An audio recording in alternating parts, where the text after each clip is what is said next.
As I was mentioning earlier, our last session was about putting all of this together in terms of what it means in our context. Umid Safi had mentioned something interesting. You know, your heart should be where your feet are.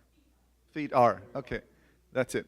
And so we're in America, and so leading as an American Muslim was the last session, and Haris and Cafe has had a very strong relationship, and he's been a great ally in what we're trying to put out there. Unfortunately, again, this shows you the reality outside of this idyllic Beckley environment, what the reality is out in the real world.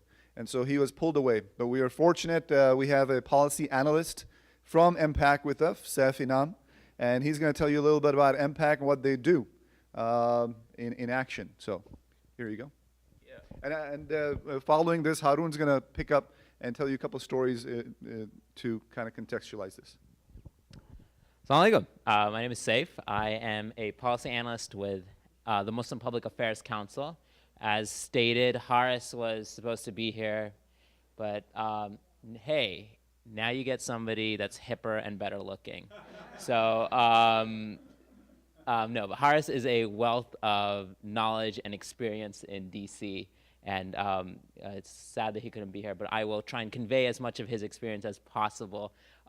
Just in case you don't know, MPAC, or the Muslim Public Affairs Council, in our DC office, we strive to give the American Muslim voice to policymakers. So we will be on the Hill, we will be at the White House, we'll be at the State Department, we'll be giving that American Muslim voice. And the good thing about MPAC is that it has access to levels of government that I don't think that no other Muslim organization does. There are certain Muslim organizations which the Justice Department will say, we're not talking to them. MPAC, alhamdulillah, has built those relationships over the past 25 years that we've gotten to that point. And so the topic about leadership comes in, and it's kind of funny. So I'm just gonna try and just go about from a policy perspective, because that's all I know. But you will look around the room and you'll see leaders, including Cafe. So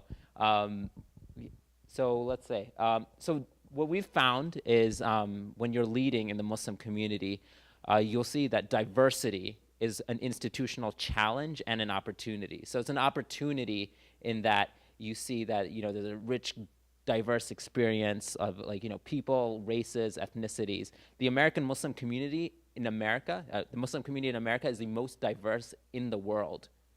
So that's awesome. Unfortunately, it comes with its challenges, especially in my field. So, not all of us will agree on everything. Not all of us will want to do something the same way.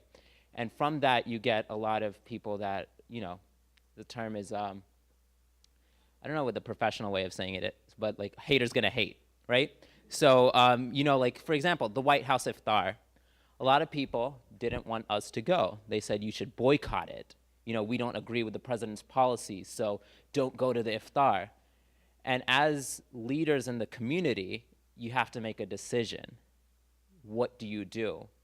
A lot of people were saying a lot of mean things to Haris, calling him a house Muslim, saying, hey, are you gonna go and have drone soup? Things that didn't even make sense. And that really hurts. Not only him, as I've seen it, how it affects him personally, and how it affected us as an organization. It does hurt, because you love this community, and sometimes their words are more caustic than Pamela Geller and the Islamophobes and stuff like that. So that's something that you see at MPAC as leaders. And what we will say is that we are not the Muslim voice, we're a Muslim voice. We don't represent everybody. A lot of people don't like what we do, and we were fine with that. We just say, don't call us names. So with that, you have things like that. And one thing that we feel that as leaders, you need to look at the long-term game. And a lot of our constituents don't see that. So they see other organizations, they want to be more, aggressive, go walk out of the iftar or something like that. And when you're in DC, you see how it works. You see the game. You see that it's all about relationship building, your credibility, things like that. But that's not sexy. That's not cool, right? People want, like, you know, a protest in front of the White House, which is cool. That's cool too. And sometimes you need to do that. But as a leader, sometimes you have to do things which you feel are the right way to do things. And so it's a long-term gain. And I'll give you an example. Haris was telling me about he was going to an iftar at the Treasury Department. And he was going to talk with OFAC, which is the office that basically deals with sanctions. And this was during Gaza. And so he wanted to say, hey, listen, we want to get humanitarian aid there, so ease any restrictions you have. And he was telling me how he was sitting there, and Jack Lew, Treasury Secretary, and the two people that were under him, the next highest people in Treasury, both Orthodox Jews. And he said he realized how hard it was and how we as a Muslim American Muslim community, how we're in our infantile stages right now. The Jewish community, I think we can learn a lot from them. They are where they are because over 200 years, they work from the bottom up to the top, literally. Yet we're kind of impatient. We want to get there now. We want to do it now. All right? We're working our way to the top, and we are getting to higher places in the government. We have to see that, you know, it's a long-term thing, and nothing's going to happen overnight. And so it's really hard to explain that to your constituency. And we will, inshallah, like we're getting there. We have people like Harun. We have people that are up there. And one day he will run for president, inshallah. And were you born in the U.S.? Oh, okay, never mind. Senator. And so that's. Oh, really? But yeah, so I would just say that it's a long-term gain, and that's really that's something that I hope you guys kind of spread out to people. And leadership in the American Muslim, it's a tough thing. You get people that are hating on you from both sides. You have to see it's a long-term thing. Solutions don't come overnight, and you have to deal with diversity, which is a good thing and a bad thing. In terms of that, I don't want to take any more up because I see food's coming out, inshallah. And if there's anything else you want me to hit upon, I can. But I just wanted to keep it really short. Yeah, that's about it. Thank you, Seth. Filling Haris's shoes is is not easy. So, but thank you so much for putting MPAC into everybody's perspective. As he said, it is one of the groups out there doing a great job. And Harun now is going to pick it back up and contextualize some of the issues involved. Jazakumullah khair. And I can't say enough about the work that they do at MPAC. You know, Haris, the team. I mean, it's really, I see the hard work day in day, how it makes a difference. A lot of times we don't see that. And I just want to tell you two stories. So I'm just going to be short. I'm going to tell you two stories to sort of build on what we just talked about. We talked about with MPAC and sort of, about the work that they do and really about being American Muslim. Okay? Because I think at the end of the day, we have to tell better stories. We have to tell better stories about our community, about our work, about what inspires us. Okay? So I'm going to tell you two stories. Okay? And the two stories, the first one is about baseball. Okay? And the second one is about gas stations. All right? So just bear with me. We're going to talk about baseball and gas stations. And you might be thinking to yourself, what the heck does that have to do with Cafe or us or me? And I think it has everything to do with my story, your story, and about our collective story in the American Muslim community and our journey. Okay? So let's start off with baseball. Any sports fans here? A few? Okay, listen, I grew up in a small town, really small town, like West Virginia, rural West Virginia kind of small town, about 8,000 people in eastern Washington state. So I grew up in a small farming community, okay? So you guys don't have anything on me. Charleston is like a metropolis. I mean, for us, like, it was all about, it was a very small community. But we played a lot of sports. My parents were really good about getting us to do things. So I played a lot of sports. What else do you do in a small town? So, for those that are baseball fans, Lou Gehrig. So if you like look at sports and things, you look at Lou Gehrig, right? This great sort of icon of baseball. Now, why is everyone interested in Lou Gehrig now? Yes, I'm glad. We have a lot of doctors in the crowd. I'm glad they stepped up, right? ALS. That's because Lou Gehrig was the most famous. But let me tell you the story behind that, right? Because it includes our story. So, on Lou Gehrig. So the reason we remember Lou Gehrig today is not because he was iconic baseball player for the New York Yankees. We remember him because of how he dealt with Lou Gehrig's disease, as they call it now, ALS. How he dealt with that debilitating disease. And if you look at how he dealt with it, he showed so much shukr. He had so much gratitude, right? He was so graceful. Remember, this is the person at the height of their ability. They're like the LeBron James of the day. And Allah subhanahu wa ta'ala took away his gift. And what does he show? He's deeply spiritual. He's deeply spiritual as his Christian faith. He shows gratitude towards God. And what we remember him is that at the very end, he says, at the very end, with his last few speeches, he says, I am the luckiest person on the face of earth, thanks to God. He's, as you know, we know the debilitating, I had a really good friend that's ALS. We know what it creates. You lose your ability to move. And he shows that kind of shukr, okay? Now hold that idea. Lou Gehrig, at the height of his career, he passes away at 37. But what we remember him is the elegance and the shukr that he shows, right? That was his, what we call aqaba. We tell about his path to service, okay? Now, a few years later, halfway across the world, a young boy is growing up in Pakistan. A young boy is growing up in Pakistan, and he reads about Lou Gehrig. And this young boy is trying to figure out what he wants to do with his life, okay? And this young boy is trying to think about, how do I help my community? And this young boy is also very deeply spiritual. Deeply spiritual. He looks at his faith. He looks at the Quran that inspires him. And what really inspires him is Surah Balad. Okay? Beautiful surah. There's an ayah in Surah Balad that says, Falakta Hamal Aqaba. This idea of there's a path, a steep path that Allah subhanahu wa ta'ala tells us. It may not be the easiest path, but this is a path to service. About helping those around in our community. About the work that Impact does. About the work that Cafe does. So this young boy reads about Lou Gehrig, right?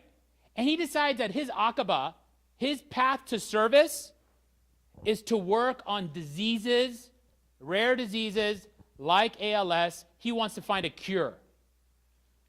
So this young boy, as he's growing up, grew up in a very poor background, goes to medical school, comes to the U.S., and spends 27 years working on rare diseases like ALS. And for those of you that are doctors, you know ALS patients don't get better. You lose them. And there's tough times. And this doctor, Dr. Tipu Siddiqui, remained on the path of service because he remained inspired by that idea of what his aqaba was. And the reason we're dumping ice buckets on ourselves is because 2 years ago, Dr. Tipu Siddiqui and his team found the protein that causes the damage for ALS. So the race is on to find the cure. But the reason that was is because a young boy was inspired about Lou Gehrig halfway across the world, an American Muslim that's contributing to finding that cure. But that's not the whole story. So hold that. You have Lou Gehrig, deeply spiritual. You have Tipu Siddiqui, deeply spiritual, deriving from his, from the Quran and from being American Muslim. But there's a third part to it. Where does Dr. Tipu Siddiqui practice? He practices in Chicago. He practices at something called the Feinberg School of Medicine. Joseph and Bessie Feinberg, their daughter was sick. Okay? Had a very rare disease. They took her to the hospital. They're taking her to get care.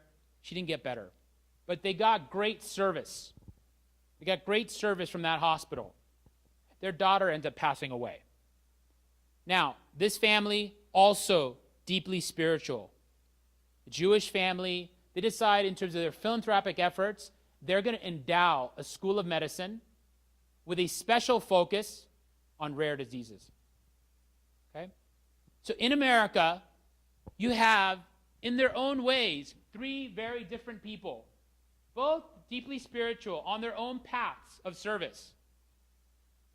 You have Lou Gehrig in his own way, you have Dr. Tipu Siddiqui, and you have Joseph and Bessie Feinberg, all converging because of their path to service. And to me, that's the beauty of what it is about living here, if we can do that kind of faith-based engagement.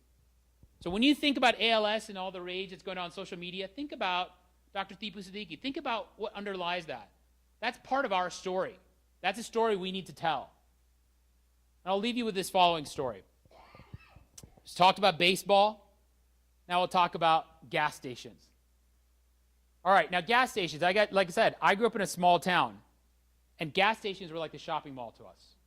All right, we didn't have a masjid till when I was like, we had a little house that we rented by the river, and on the way back home, my parents would always pick up something from the gas station. That was sort of the place where you got candy. That's a place where, for us, was our shopping malls. So remember that, gas stations. Now, there's a gas station that I want to tell you about. So there's a young Muslim guy here in Dallas that was working at a gas station. September 23rd, 2001. He's covering a shift. He's an engineer. He'd come over from Bangladesh, where actually I've spent a lot of time in South Asia. So I've lived in South Asia for 8 years. And I spent about 1.5 years in Bangladesh. Beautiful. I loved Dhaka. Lived in Afghanistan, lived in Pakistan, lived in India. So this man is over here. He's an engineer, very well educated, but he's having a tough time finding a job. So he decided to make ends meet. He's working a shift. He took a friend's shift. Now, Mark Stroman walks into this gas station holding a double-barrel shotgun. And he takes his shotgun and he points it at Reyes and he says, "Are you Muslim?" Okay? This is 11 days after 9/11. He points the gun, a double-barrel shotgun, at his head and says, "Are you Muslim?" Now, Reyes says, "Yes, I'm Muslim." Mark Stroman shoots him twice in the head. Okay? Now, Reyes is lying on the floor, bleeding. 2 shots hit him in the head, one close to his left eye. Mark Stroman walks out. Reyes somehow picks himself up, stumbles out of the gas station. No one else is there. Stumbles and falls down on the road outside near one of the pumps. Luckily, someone's driving by, finds him, takes him to the hospital. Okay? Luckily, alhamdulillah, somehow, Allah subhanahu wa ta'ala, he saves Reyes. He's left with 37 fragments in his brain, loses part of his sight and loses part of his hearing, but he survives. Okay? And Reyes, he doesn't get a lot of support from the American Muslim community. He's going from couch to couch. The community didn't help him much. But you know what? His aqaba, his path to service, was patience. He didn't blame anybody. He showed gratitude. He didn't blame Mark Stroman. He didn't blame the community. He didn't blame anyone. He just said, "I'm going to do my best." He was dealing with very difficult times, dealing with this getting better. The hospital actually kicked him out after 2 days because he didn't have insurance. So he tries to build himself up. It took him 3 years, right? At times he was staying in a shelter, but he doesn't complain, okay? He doesn't have his family support. And what the guy that shot him is now thrown in jail. So he was caught soon afterwards. Mark Stroman's sitting in jail. And in Texas, he's under what's a new death penalty on hate crimes. So he's sitting in jail on hate crimes. Now, Reyes finally gets a job at Olive Garden, working himself back up, okay? Saves up enough money. Takes 2 years to save enough money. Why? Because his mother wanted to go on Hajj. So he wants to take his mom on Hajj. Okay? So Reyes takes his mom on Hajj. And he's in Mecca, going to Medina. And on the way to Medina, he's reading Surah Ma'idah. Okay? And Surah Ma'idah, we know that verse. Where Allah subhanahu wa ta'ala says, if you save one person, it's like saving humankind. So Reyes says, you know what my aqaba is? What my path to service is? My path to service is going to be to save Mark Stroman. So what Rice does is he spends the next 3.5 years fighting for the freedom of Mark Stroman, the guy that shot him in the head because he was Muslim. And Rice says, I've always forgiven him. I didn't hold any enmity in my heart, because that's the prophetic example. Now think about that. Think about that. How many of us, I don't think I could, how many of us, we talk about forgiveness, we hear khutbahs on forgiveness. I can't even forgive my own sister when I get in a fight with her. How many of us could forgive the person that shot us and took everything away? That's the prophetic example. That's faith in action. And the interesting thing is that in Texas, there's a loophole that you can appeal a death sentence, right, if you are the victim. If you're the victim, you can appeal. So Mark Stroman spends his own money to hire the lawyer team to what? To free Mark Stroman. And you know what? Mark Stroman is shocked, astonished. And you know what happens? Mark Stroman goes through his own conversion process. He is very sort of, gushing about what he did and what he did wrong. He's like, I can't believe I thought this about Muslims and Islam. I'm so ashamed. I'm so ashamed at what I did and what I thought, how I was brought up to have this hate. I can't believe this man that's doing this for me. And in one of their meetings, you know what Mark Stroman says to Rice? He says, I love you. He says, I love you. Think about that. So Rice fights for his freedom for 3.5 years. It gets appealed all the way up to the Texas Supreme Court. And the Texas Supreme Court had been overturned, his conviction, but the Texas Supreme Court goes ahead and overturns it and moves forward. So in one of the last phone calls that Mark Stroman has with Rice, he says, I don't know how to ever thank you. You changed my whole worldview. I wish I could go and tell people about what true Islam is, about what Muslims are doing in America. I wish I could take it back. And so Mark Stroman ends up going under lethal. He's killed, on the death penalty, a lethal injection. But Rice continues to work. He founded a foundation with Mark Stroman's daughter. Now, Rice, he's one of us. But he's one of us that put faith in action. That is the example of somebody following their akaba. That is somebody that's following what it truly means to forgive. What it truly means, he goes around talking to communities. He really operationalized that verse in Surah Ma'idah. Just saving one person. That's what it means to work in the community. So the next time when you think about it, as an American Muslim community, think about that. Think about baseball and gas stations. Think about Lou Gehrig and Tipu Siddiqui and Joseph and Bessie Feinberg. Think about Rice and Mark Stroman. About those stories. Those are our stories. Each of us has a story. We may not think we do, but we do. We have to tell those stories to our colleagues, to our families, to our friends in the community. And I'll leave you with this. Things are tough. In the American Muslim community, sometimes they're tough. People talk about Islamophobia, all these things. I work oftentimes in these policy circles. It's not a very pretty picture. It's easy to get depressed. I look at Pakistan, you look at Syria, you look at Iraq, your heart breaks. You look at what's happening in the Israeli-Palestinian, the lack of negotiations. It breaks your heart. But I remember this really famous couplet, poetry, if you like to read poetry from Muhammad Iqbal, Allama Iqbal, great poet philosopher in South Asia. And what he says is, and I want you to remember this, he says, don't get frightened by the furious, violent winds, O eagle. Don't get frightened by the furious, violent winds, O eagle. They only blow to make you fly higher. And all of us, I look forward with all of you, the whole community, all of us together, to fly higher together, because we have to build those bridges. It starts with us telling our own stories and following our aqaba. Jazakumullah khair.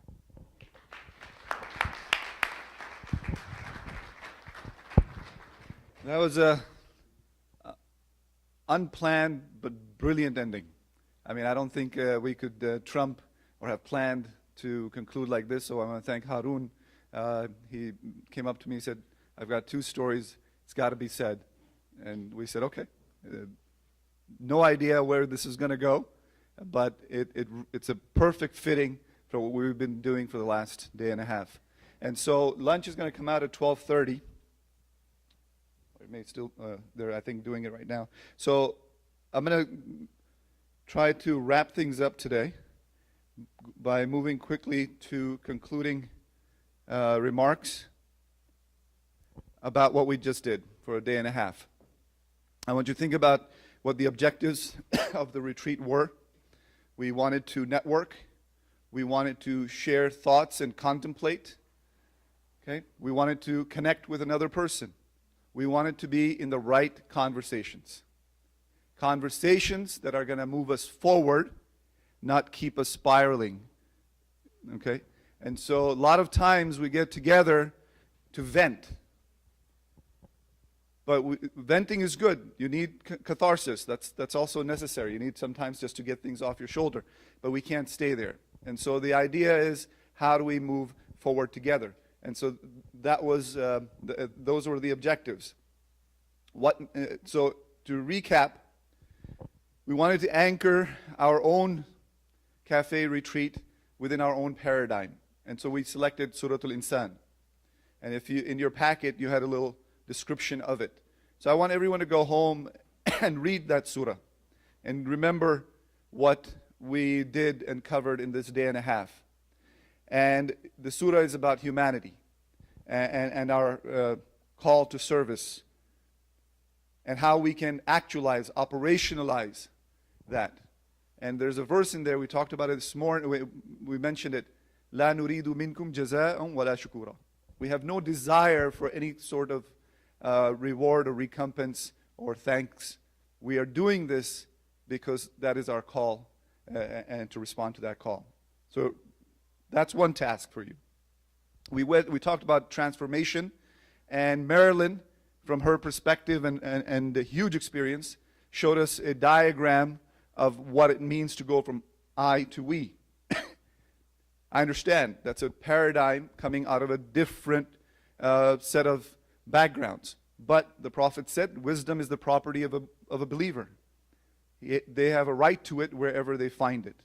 And so we have parallels with our own ethos, but those are not unique to us. And so transformation is what we're trying to achieve through this retreat in of itself. Can we have our own epiphany, our own aha moment when we walk through these 1.5 days? We wanted to link that to social responsibility and shared values. Ahmed Ashkar and Ahmed Hashim, they talked about innovative thinking, being creative. It's not whether you agree with this specific thing that so-and-so is doing or not doing, but be creative, be innovative. I'm a physician. The end to that. There's always scope for growth and maturation. Nothing, your book is not closed till you're buried. If we believe that, then we have to keep writing our book. And so, doing is everything. As our keynote brought this out, something came across her, she had her moment, and she took her action. So we all have our moments. Rais had his moment. He could have chosen a different way. He should have legitimately, he had a real legitimate gripe, but he chose another way. We talked about being a global citizen. And the idea is how to maintain your own identity in a reality that we are all interconnected. So to find the right I and we balance. And again, I go back to Surah Al-Insan. Then we talked about, in the context of Akhirah, Surah Al-Insan ends with, or talks throughout it about consideration to the Akhirah. Well, it's about accountability. And we heard about above the line or below the line. And you can see how that applies. In Rais's story, did he choose above the line or below the line? We can do this every moment of our life. One of the fundamental problems that we have, this is my personal Saud's take. You can agree, disagree. We think we know Islam. But my challenge to you is, are you living it? You can theoretically memorize the Quran. Was it sent for that purpose? Or was it sent to be operationalized? And so the story about forgiveness. So are we living these things? Do we have a living tradition of Islam? Or do we have quotations of Islam? We love to quote hadith. We love to quote ayat. We love to quote what Umar did, and so and so and so. Are you Umar today? Because it was Umar then that made the legacy that he left. So we need to be living the traditions that we talk about. Wise don't talk, they do. Take that home. And then we talk, and this leads to negotiated mutual coexistence. We talked about, and it was an exciting session this morning about negotiations. This is something, we're living in America. We're the most diverse community in the world. And historically for Muslims, this is also unique. No Muslim community historically has lived in such a complex, diverse scene as we are in America. So that means we have to learn how to negotiate where we can maximize each other's potential, rather than how can we up the other. Okay? How can I show the other one off that my group, my community is better than yours? That is not in the interest of either. And so negotiation has practical value.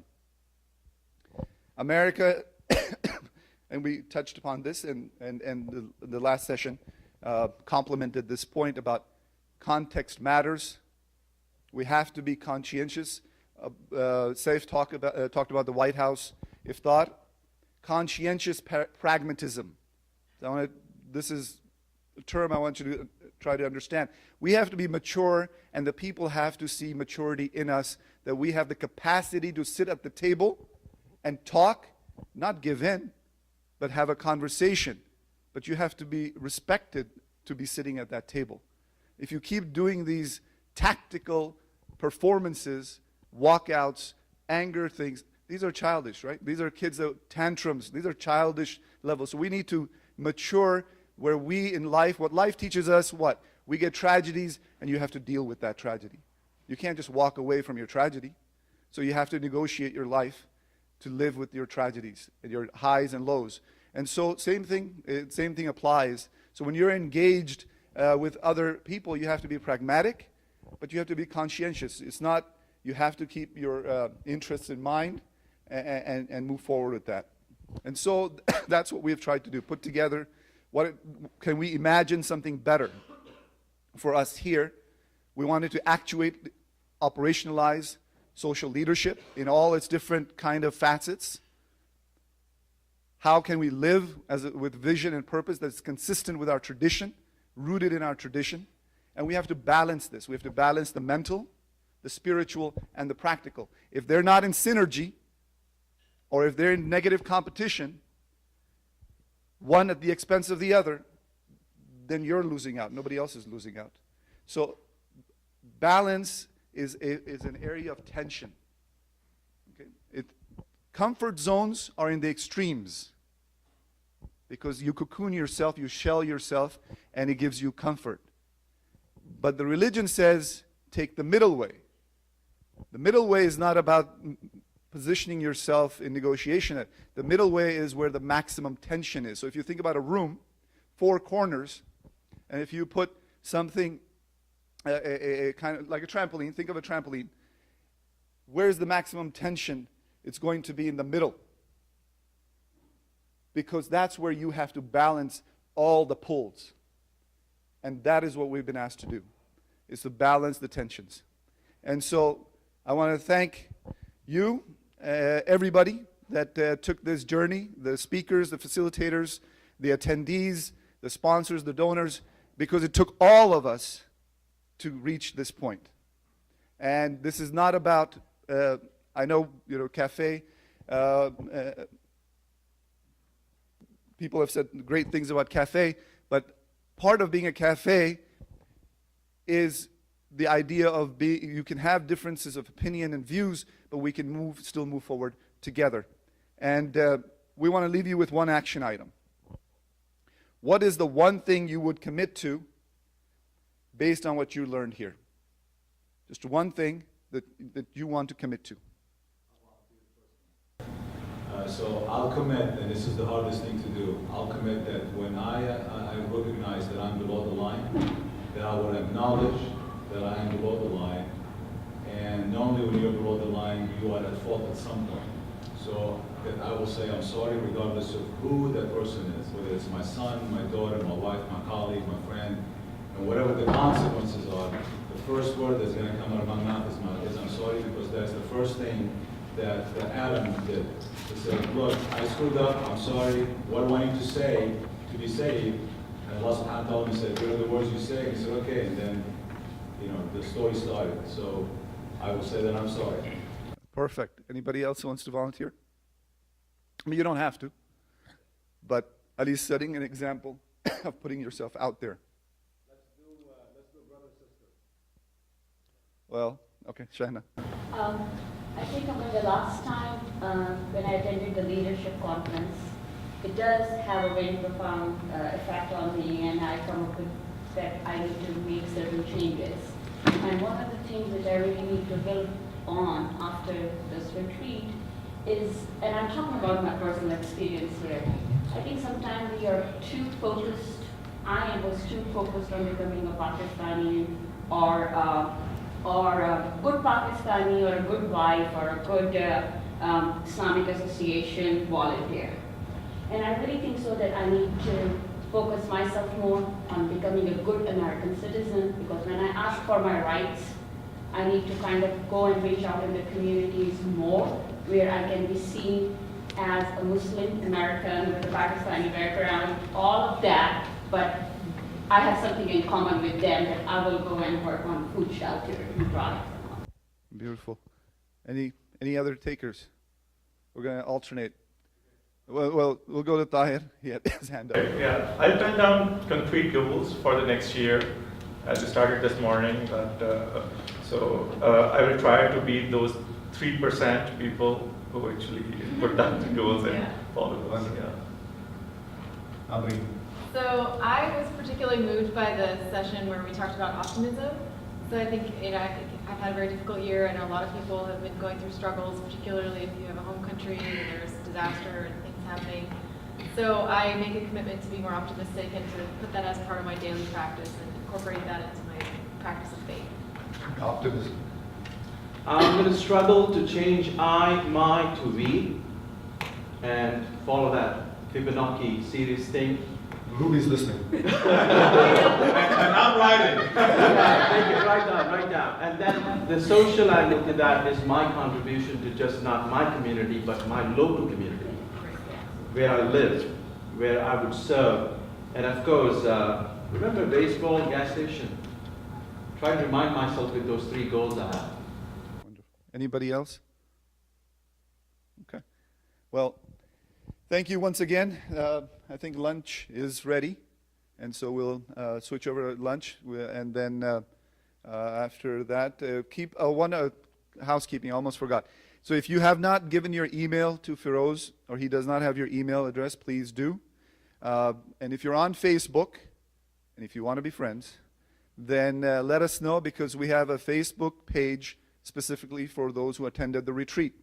And so you will then be able to continue conversations if you choose to do so. Of giving your emails to me is, if you are interested in any of those slides, with consent from the speakers, I will share them with you. So that's your benefit. So, And you'll be updated on the future cafe events. Now, you may be out of state, that's fine, but at least you'll be aware of the initiatives and activities that we are moving forward with. So, yeah. So Kirk has been very diligent for the last day and a half. We want to give him a big hand. And so he lives out in Taze Valley, which is an hour and a half, almost 2 hours out from here. And yeah, so what Kirk is going to do is he's going to put all this together, and we're going to plan to upload all this to our website, and eventually create little smaller clips that will be of meaningful that you can share with other people. Now, going to the cafe team. So the cafe team comprised of the logistics team. As you can see, we are volunteers. There are no paid infrastructural organizational staff for this. So we want to grow. But till then, it is because of the sacrifices of the families of the logistics team and all those that have been part of this that can bring this forward to you. And so I'm going to go around and ask of those of the logistics team that are here, beginning with Malik. You know him because he got you in line for the group photograph. If you could stand up. Ali, Imad,